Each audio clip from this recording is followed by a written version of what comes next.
11B, best bitter.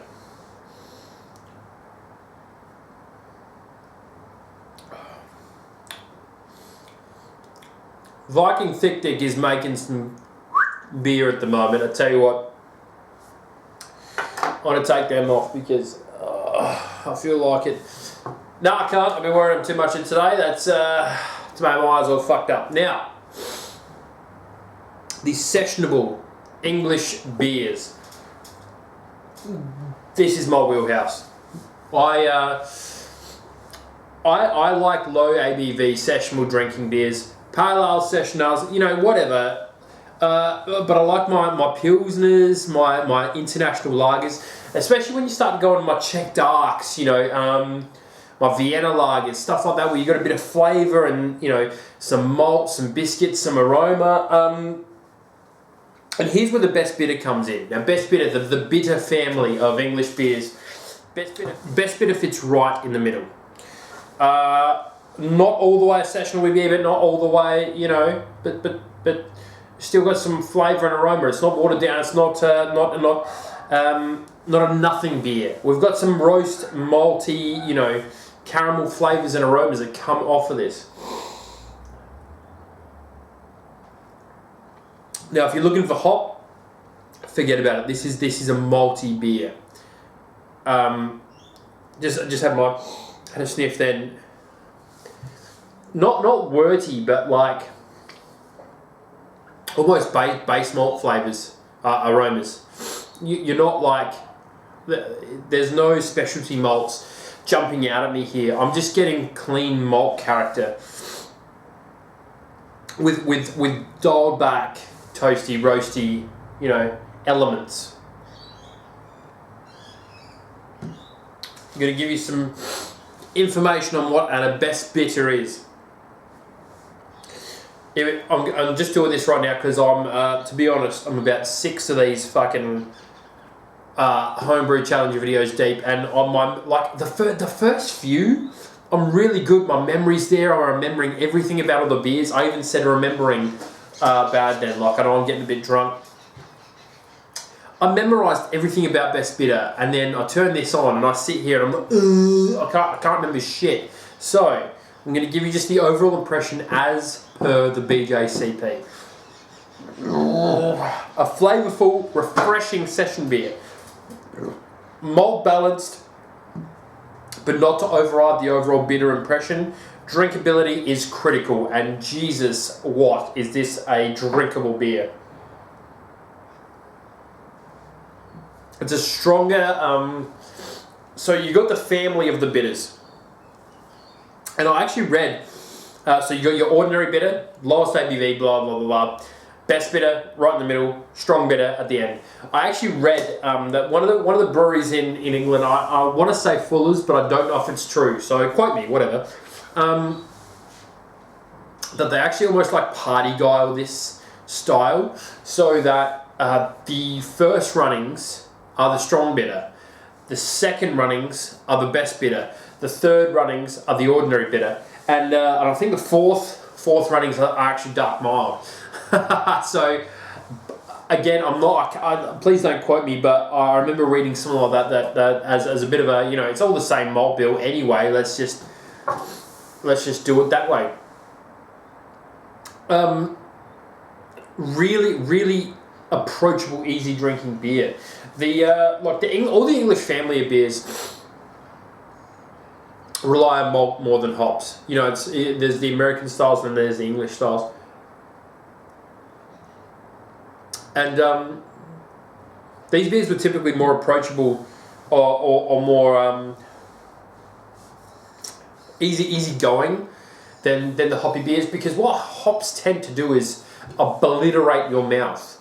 Like, so if you have a double dry hop, you know, Nipah, your mouth is going to be like fucked for the rest of your drinking session. Whereas these English beers, so one of these lads can suck them back because it's malty, it's delicious, it's lovely. It's it hasn't got that hop smack that just deteriorates the inside of your mouth. that American style beers tend to do. It's more dialed back. The ABV is lower. It's just really lovely. Again, I come from I'm a little bit biased towards this kind of beers because this is what I like. I don't like the hoppy, Neepers and the orange juice beers. This is what I like. Malt forward ales and lagers, but English style ales. There's not a better ale on the market if you ask me. Let's go through the recipe. Now, you'll notice that when I did the pour, a lot of head. It's a bottle conditioned beer. I'm not drinking these at their optimum. Lukey does and Mike keg a lot of their beer, and they know that we've got to get some beers done for these videos, so they end up doing a few in bottles for me, and I end up getting keg beer is always better. You can control the carbonation. You can even keg condition if you want. With these bottles, again, I just talked up an amber that Luke did, where the carbonation was bang on. This is maybe a little bit higher, but if you have a look, it's not. It's just the pour was a little bit garbage coming through. The bubbles aren't as tight and as white as as we want, but still, there's no detriment to the outcome of the beer. Oh, recipe for you lovely people. Fermentables. We have some Golden Promise and some Black Patent. I like Golden Promise. I made a beer that was purely Golden Promise and a West Coast IPA. In fact, it was just Golden Promise, and I can't remember what hop, but it also got a silver at Robe. Talking myself a bit there. I am aware. I apologise, but yeah, Golden Promise is a lovely malt with Black Patent. Kent Goldings as the hops, with English ale yeast to finish the beer off. Now, ABV is coming through at 4.1, IBU is 33, and the SRM is 11.6. IBUs, I'm very surprised that that's above 30. There is a bitterness there, but it's hidden by the malt. It's amazing. A lot of these beers, I guess I'm a little bit used to what's on tap in Australia, Adelaide here at the moment. A lot of IPA, a lot of bitter beers, a lot of hoppy beers. So to have something that's a bit dialed back is really nice, especially malt driven. I'd say I would keep this on tap, but I probably wouldn't. And the only reason is that Luke's made a dark mild that, in my opinion, is just as good as this, but with a lower ABV. And that matters to me. It doesn't matter to everyone. It shouldn't really matter, but I'd maybe keep the dark mild on tap and maybe chuck this in once a quarter in place of the dark mild.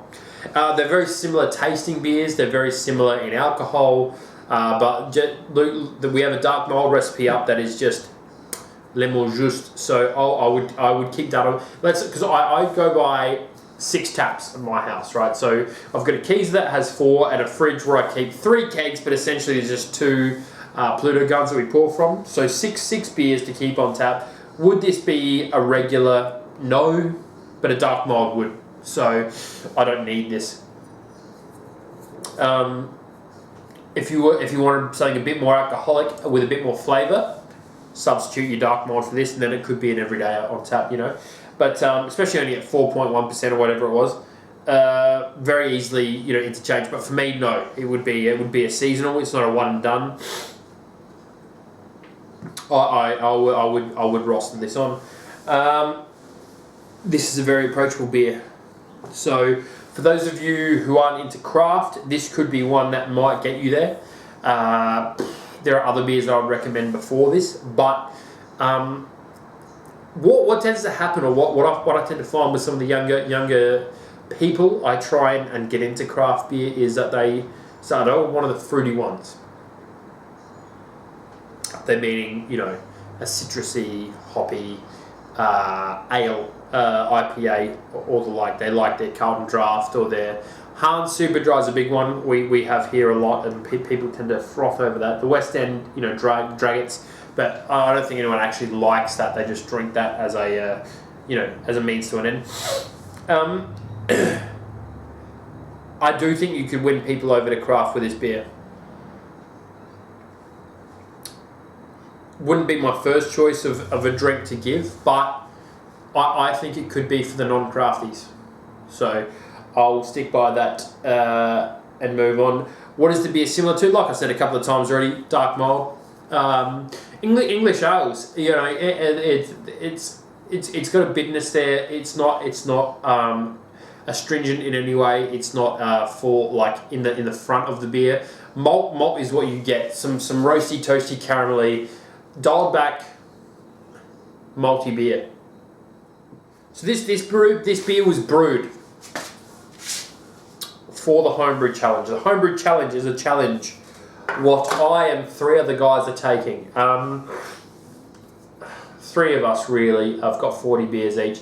And our lovely mate Simo jumps in where he can to brew a beer or 2 for us or with us to assist us in this.